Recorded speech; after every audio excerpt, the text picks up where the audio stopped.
Today is Wednesday, September 14, 2016. We're pleased to bring you today's edition of the Government News Brief. In the news, Guyana marks 40 years of development in early childhood education, newly constructed brick prison to be commissioned soon, and Monkey Mountain residents are pushing agricultural production. Stay tuned as we bring you the details of these and other stories.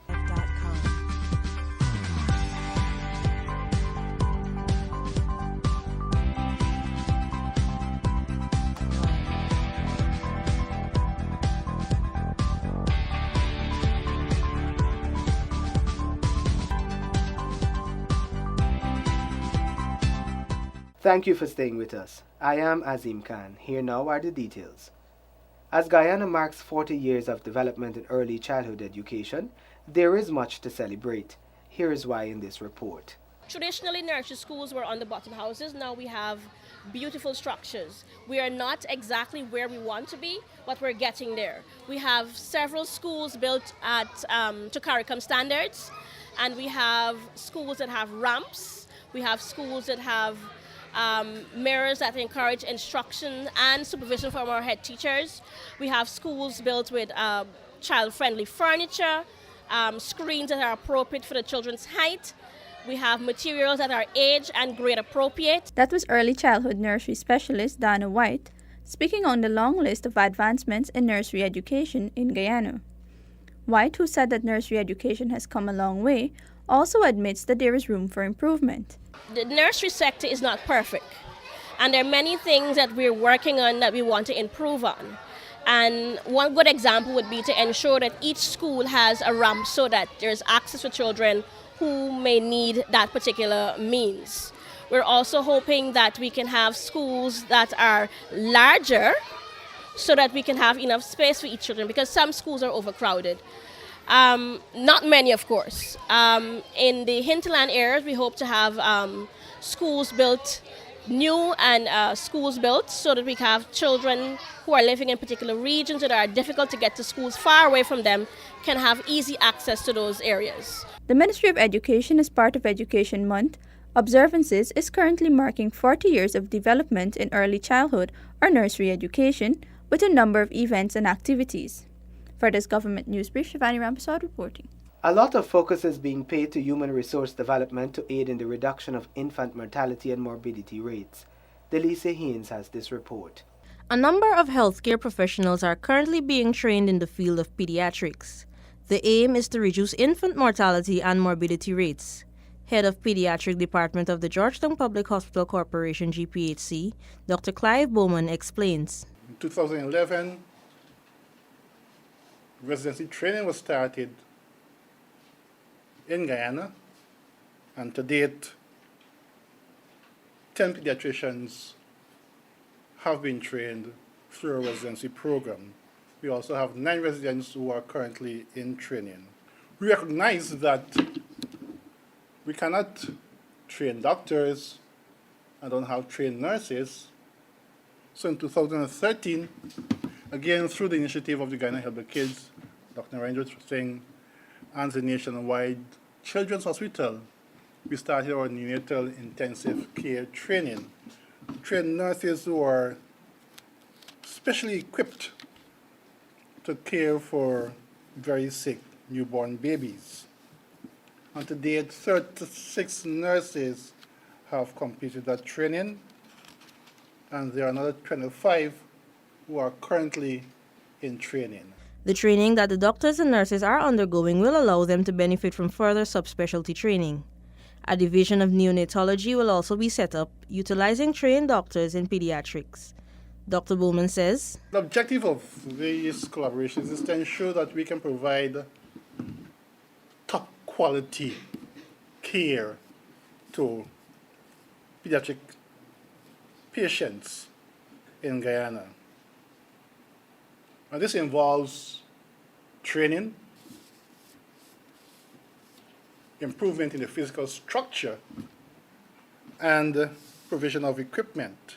The training aims to provide nurses and doctors with the requisite knowledge for pediatric care and boost manpower capability at the Pediatric Department of the GPHC as well as other regional health facilities. Nurses and doctors of such departments have benefited from a pilot program in collaboration with the Guyana Bank for Trade and Industry. This training will equip them to carry out newborn screening for inherited conditions and illnesses. For the Government News Brief, I am Delicia Haynes. The newly constructed brick prison within the Georgetown prisons will be commissioned soon. Details in this report.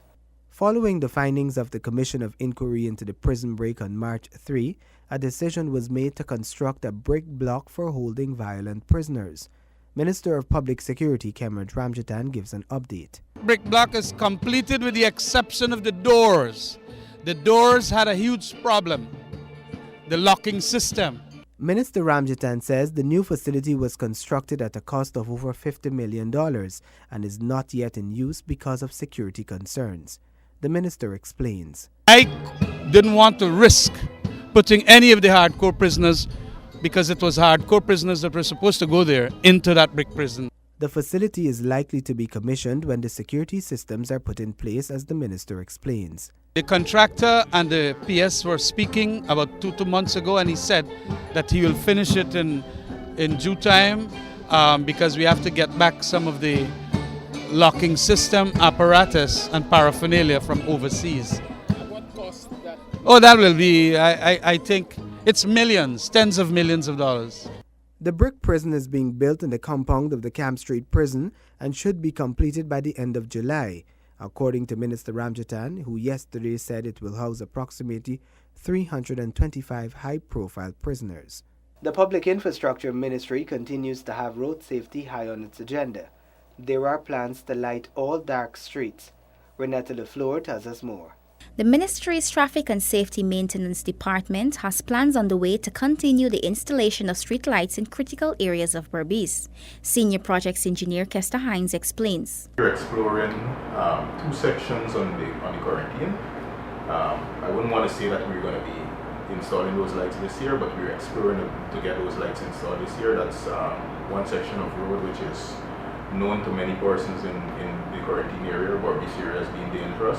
It's called number 19 road. It's a very long, dark stretch of road. We're exploring there and somewhere else on the upper quarantine. The department also has an ongoing exercise to implement road safety measures across schools in Guyana, Hines noted. Currently, we're doing some road marking exercises. We've done in about approximately 200 pedestrian crossings within Georgetown. We would have completed, I would say, about 75% of those. That's where? That's where? Yeah, in Georgetown. In Georgetown. Particularly at schools, like most of the schools, and other areas that we have pedestrian crossings. Meanwhile, Hines explains that the road safety work, which were expected to commence on Wolford Avenue, was delayed due to some setbacks. However, efforts are in place to address them immediately.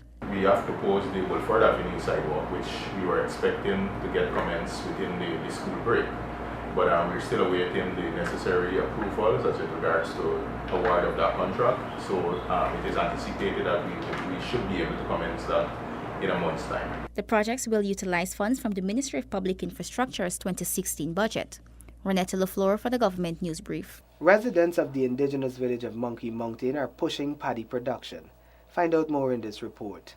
Residents of Monkey Mountain are taking full advantage of government's initiative to have agriculture in a region best known for mining. Residents are currently undertaking the planting of paddy, which will soon be ready for harvesting. This was disclosed by Tushao of Monkey Mountain, Hampton King, in an interview with Gina. Right now we have 18 acres of paddy, actually bearing already, supposed to be ready by next month or so. The Tushao says that he is depending on government support for the requisite equipment needed to carry out the works. King explains. Well, at least we are seeing that the government is trying somehow or the other, and we are benefiting. There are a lot of things coming up. Further, Tushao King disclosed that the community will soon be looking to add value to cassava. King says that upon being re-elected as leader of the community, it is one of the projects he has embarked on. I have a project there which is the cassava processing facility. I already about 95% complete. Additionally, residents of Paramakatoy Region 8 are currently engaged in a dried tomatoes project. The tomatoes are expected to be reaped soon and dried using a solar dryer. These projects were introduced in keeping with the government's thrust of empowering the indigenous people towards becoming economically independent. For the first time, through the 2016 national budget, Region 8 was allocated $33.4 million to venture into the area of agriculture. For the Government News Brief, I'm Tiffany Rojas.